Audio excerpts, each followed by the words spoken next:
الحمد لله والصلاة والسلام على رسول الله وعلى آله وصحبه أجمعين. جزا الله الشيخ على هذه الخطبة النافعة ونسأل الله أن ينفعنا بها. هذه ترجمة مختصرة للجالية الغير ناطقين باللغة العربية. Deception and tricking people is something that is detested in Islam. And that is because it is contrary to all of the principles that Islam teaches us, which is about truthfulness and being clear about one's intentions, etc. So the Prophet ﷺ warned about this, and in the hadith of Ibn Umar radiallahu anhuma,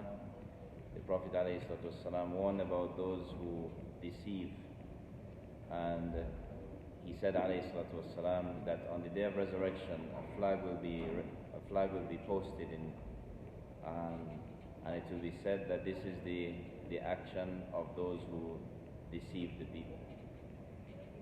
and this is the flag of so and so, and they will be called by their names on that day to expose them for the trickery that they did to the people. And he mentioned two important incidents that occurred in the history of Islam with the Prophet ﷺ and his companions. They're very lengthy, I don't have time to go into it. One of them mentions about an expedition that was sent to go to a place called Bani Lahyan, and the people there, they were deceived by the kuffar and they were killed. And the other incident is when the Prophet ﷺ sent some people to teach the people how to read the Quran, and after being guaranteed safety, and this is why this is such an evil action, because this kind of treachery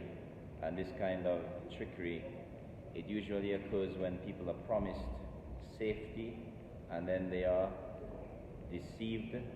in believing that they are safe, and they are killed or they are harmed in that particular situation. Because when a person is given safety and security or guarantee,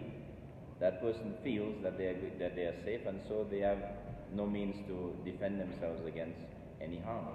So that is why this particular action is looked at in Islam as being especially heinous and especially disliked. So that second group, those people that were sent out to teach the people the Quran, also they were taken as prisoners and some of them were killed. So these two incidents establish for us the principle of al-ghadar, or deception and trickery, and that it is something that has been known from the beginning of time. In our time, he mentioned, Hafidhahullah, an incident which occurred 1 week ago in New Zealand, where a disbelieving man entered into a masjid on the day of JUMA and he killed 50 people. And no doubt, as the Sheikh mentioned, that this is an incident or case which is like the case that occurred in the time of the Prophet ﷺ regarding deception and regarding deceit. And these people were in the place, the house of Allah Azza wa Jal, on a day that is blessed by Allah subhanahu wa ta'ala, day of Friday, and they had no reason to feel that they were going to be hurt or that they were going to be harmed, seeing that they were in the house of Allah Azza wa Jal, and there had never been incidents of this before. That person took the opportunity to exploit that feeling of safety and to harm those believers in that place. And yet, Allah Tabarak wa Ta'ala, in His wisdom, causes much good to come out of the tragedy of the Muslims. And that person wishing to harm the people, and this is no other than the way from the past and present of those who have envy and jealousy and hatred towards the deen, that they will not spare and they will not distinguish between elderly people, children, women, but the hatred of the deen is so bad that they will kill anyone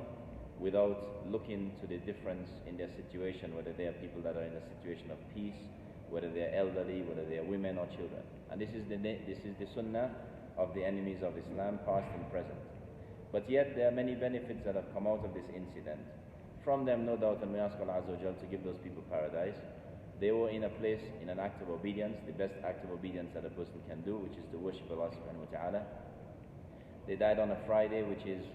established in the sunnah of the Prophet ﷺ, that a person who dies on the day of Jummah is an indication of a good end. And also from the good that has come out of that is that it has caused more people, especially people over there, to go on to research and to look at Islam, and it has been a cause for them to enter into the deen of Allah Azza wa Jal. And no doubt, because Islam is the deen of the fitrah, the deen of the natural way,